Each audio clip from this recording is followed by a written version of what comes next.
आदाब नमस्कार, आप देख रहे हैं मंथन टुडे। मैं हूं आपके साथ उज़मा। बिहार की राजनीति एक बड़े मोड़ पर खड़ी नजर आ रही है। करीब 2 दशकों तक राज्य की सत्ता के केंद्र में रहे मुख्यमंत्री नीतीश कुमार अब सक्रिय प्रदेश राजनीति से दूरी बनाने की तैयारी में है। उन्होंने राज्यसभा के लिए नामांकन दाखिल कर दिया है और माना जा रहा है कि आने वाले दिनों में वे मुख्यमंत्री पद से इस्तीफा दे देंगे। अगर ऐसा होता है तो बिहार की राजनीति में एक ऐसा अध्याय समाप्त हो जाएगा जिसने लगभग 20 साल तक सत्ता का समीकरण तय किया। नीतीश कुमार का सफर केवल मुख्यमंत्री बनने या सरकार चलाने तक सीमित नहीं था, बल्कि उन्होंने बिहार की राजनीति का पूरा गणित ही बदल दिया था। लंबे समय तक राज्य की राजनीति 3 ताकतों के बीच घूमती रही: भारतीय जनता पार्टी, राष्ट्रीय जनता दल और जनता दल यूनाइटेड। इन 3 दलों की यह तिकड़ी रही बिहार के सत्ता समीकरण की धुरी बन गई थी। इस तिकड़ी का सबसे अहम चेहरा नीतीश कुमार ही थे, जो समय समय पर अपने राजनीतिक कदमों से पूरे खेल की दिशा बदल देते थे। दरअसल भाजपा और राजद वैचारिक रूप से एक दूसरे के कट्टर विरोधी रहे हैं। दोनों दलों का साथ आना लगभग असंभव माना जाता रहा है। इस राजनीतिक दूरी का फायदा नीतीश कुमार ने कई बार उठाया। कभी वे भाजपा के साथ सरकार बना लेते थे तो कभी राजद के साथ हाथ मिला लेते थे। इसी रणनीति ने उन्हें लंबे समय तक सत्ता के केंद्र में बनाए रखा। कई बार ऐसा लगा कि उनकी सरकार गिर जाएगी, लेकिन हर बार उन्होंने नए समीकरण बनाकर खुद को फिर से सत्ता के शीर्ष पर पहुंचा दिया। लेकिन अब हालात बदलते दिख रहे हैं। राज्यसभा जाने के फैसले के साथ ही यह साफ संकेत मिल रहा है कि नीतीश कुमार बिहार की सक्रिय राजनीति से पीछे हटने की तैयारी कर रहे हैं। रिपोर्ट्स के मुताबिक उनके स्वास्थ्य को लेकर भी चिंता जताई जा रही है और यही वजह बताई जा रही है कि वे धीरे धीरे जिम्मेदारियों से दूरी बना रहे हैं। नीतीश कुमार के इस फैसले से सबसे ज्यादा फायदा बीजेपी का होता दिख रहा है।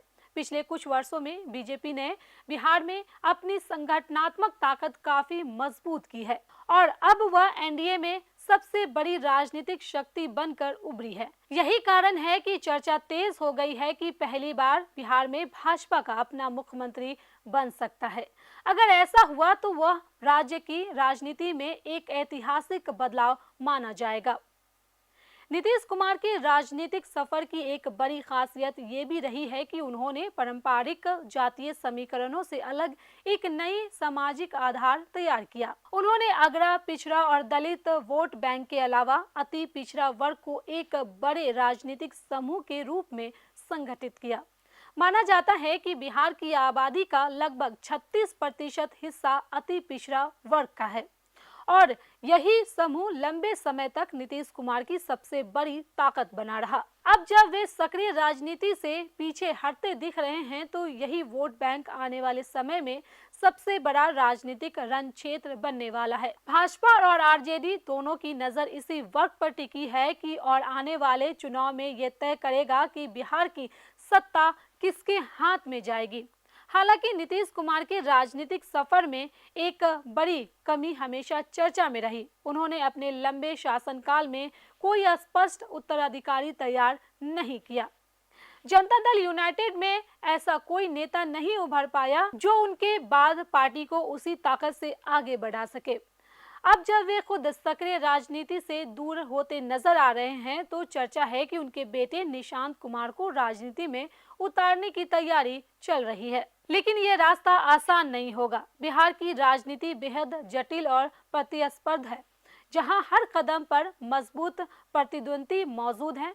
ऐसे में यहां देखना दिलचस्प होगा कि नीतीश कुमार के बाद जेडीयू किस तरह खुद को संभालती है और क्या निशांत कुमार अपनी पिता की राजनीतिक विरासत को आगे बढ़ा पाते हैं या नहीं।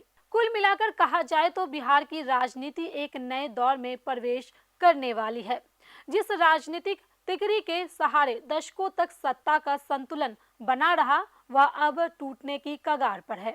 आने वाले समय में मुकाबला सीधा होगा, एक तरफ भाजपा और दूसरी तरफ राजद।